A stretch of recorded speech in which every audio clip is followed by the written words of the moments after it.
You've probably heard people talk about cursed objects or legendary weapons from mythology, like Poseidon's trident in Western folklore or Shiva's trishula in Hinduism. There's also the clarinets, a magical sword from old Russian fairy tales. But as time went on, humans started creating weapons that earned their own dark reputations, especially guns. Some firearms throughout history have been considered downright cursed, and today we're diving into the most infamous ones that should have never existed.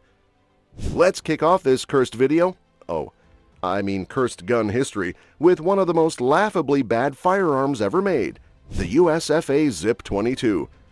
The U.S. firearms manufacturing company USFA wasn't always a disaster.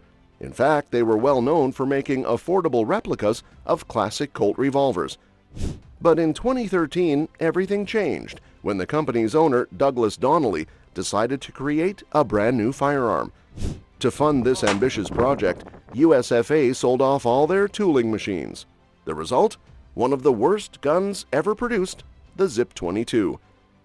This semi-automatic 22 LR bullpup pistol was supposed to be innovative and futuristic, but in reality, it was an ergonomic nightmare. Instead of a grip, it was basically a weird plastic box with a barrel. It used Ruger 10-22 magazines, which should have been a plus, but that didn't help much because, well, it barely functioned. Now here's where things get really cursed. It had no extractor or ejector, meaning it jammed constantly. Some users reported they couldn't fire more than 8 rounds without a malfunction.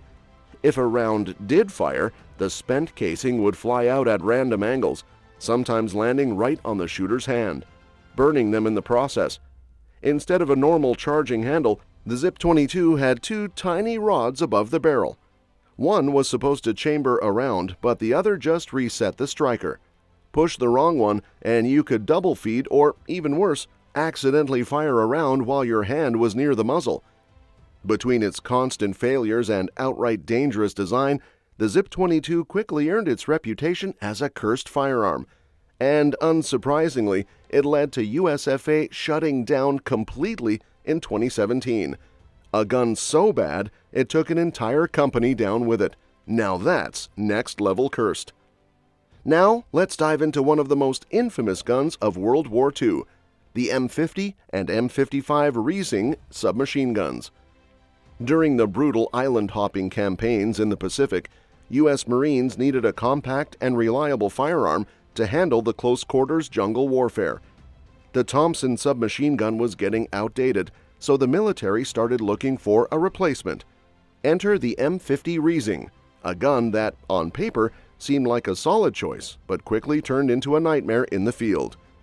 Designed in 1940 by Eugene Riesing, the M50 was originally meant for law enforcement, something lightweight and easy to store in a squad car. It weighed just 6.8 pounds, measured 36 inches long, and had a shorter M55 variant with a folding wire stock. It was also cheap, only $68 compared to the $200 price tag of a Thompson. Chambered in 45 ACP with a 20-round magazine, it could fire 550 rounds per minute. Sounds good, right? Well, not so fast. While it worked well for police forces, it was a disaster in the harsh conditions of the Pacific Theater. First off, the ergonomics were terrible. The magazine was too small, meaning Marines burned through their ammo in seconds. Reloading was also a pain because of the awkwardly placed charging handle. But the real deal breaker? This thing was unreliable as hell. It jammed constantly in the humid, salty jungle air, and the hand-fitted internal parts made field repairs nearly impossible. Even worse, the safety mechanism would break, leading to malfunctions that could be downright dangerous. Frustrated Marines often just ditched the gun altogether when it failed in combat. In fact, the M50 and M55 had the shortest service life of any American military weapon, getting pulled from frontline duty by 1943. And that's how the Riesing went down in history as a cursed gun that never should have existed. Next in the line of cursed guns is the Beretta 93R, a weapon that had all the wrong features in all the wrong places. The 93R was designed in the 1970s as a military and law enforcement firearm with a burst fire capability, but it quickly became infamous for its sheer unpredictability. Despite being a relatively advanced piece of tech at the time, it had serious design flaws that made it more of a liability than a useful weapon. The first problem? Its recoil. With a rate of fire of 1,100 rounds per minute, the Beretta 93R had a crazy amount of kickback, making it almost impossible to control. Instead of a nice, smooth experience when firing, users found themselves fighting to keep the barrel on target, especially when firing bursts. It didn't help that the gun's ergonomics were, at best, awkward, with the trigger and grip placement not ideal for quick, repeated shots. But the real curse of the Beretta 93R came with its fire selector switch. Unlike most modern firearms, where you can easily toggle between single shot, burst, or full auto modes, the 93R selector was notorious for malfunctioning. When it wasn't jamming or locking in the wrong position, it had a tendency to randomly switch to full auto when the user was expecting semi-auto, leading to way too many unintended discharges. This meant users had to be extra careful with the weapon, as it would sometimes shoot off bursts in the wrong situations. In short, the 93R was a weapon that looked great on paper, but in practice it was a nightmare to handle, making it a prime candidate for the list of cursed guns that shouldn't have existed. The Apache Revolver is one of those jack-of-all-trades weapons that fails at everything it tries to do.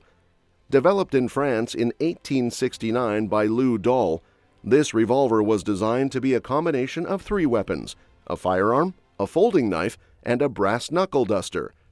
Weighing only 0.8 pounds and measuring 4.3 inches when folded, it was compact and easy to conceal, making it deadly at close range.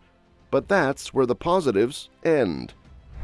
The Apache Revolver had a 6-cylinder chamber that fired 7mm rounds using a pinfire mechanism, and it was arranged in a pepper box fashion, meaning there was no barrel, so the round didn't travel down a tube like a traditional firearm. As a result, accuracy was non-existent beyond point-blank range. It also had no trigger guard, so there was a serious risk of accidental discharge. To safely carry it, users had to leave an empty chamber under the uncocked hammer, which was a huge inconvenience. The folding knife, a 2-inch straight-edged blade, was meant to be a stabbing tool, but it was poorly designed, loose, wobbly, and prone to snapping off if it was used roughly. The brass knuckle duster, on the other hand, was the most reliable part of the weapon, acting as both the grip for the revolver and the handle for the blade. Some rumors claim that British commandos used a variant of the Apache during World War II, but that's never been confirmed. In the end, the Apache Revolver was more of a weapon for intimidation than practical use, mostly designed to scare people into handing over their valuables rather than for engaging in a serious fight. Today, it's mostly considered a novelty for collectors. So to wrap up, we've got one last gun from World War I to talk about: the M1915 CSRG SHOA. During the war, France was desperate for anything that could give them an edge to end the brutal stalemate, so they rolled out this innovative light machine gun, named after its inventor, Colonel Lou SHOA. The M1915 came in a few different versions, mostly using the 8mm by 50mm cartridge, which was the standard for France back then. But there were also versions chambered in 30-06 Springfield and 7.65mm by 53mm Mauser, among others. While it had some cool features, it also had a ton of issues. The 30-06 version, which was given to American troops, was the worst one. It was super lightweight, only 20 pounds, way lighter than most machine guns of that era, so it could be carried by one soldier and used on the move, which was a big advantage. But there were serious problems with the build quality. Many parts didn't fit together properly, and the ergonomics were off. The bipod was too tall, and the recoil mechanism put your cheek at risk. The magazine had a big cutaway, but just collected mud. The 30-06 version caused constant jams due to machining errors. Eventually, the Americans traded it for the 8mm version used by the French, and this failure gave the SHOA its bad reputation as one of the worst military firearms. And that's that for today's video. Thank you so much for watching our video today, and we will see you in our next one.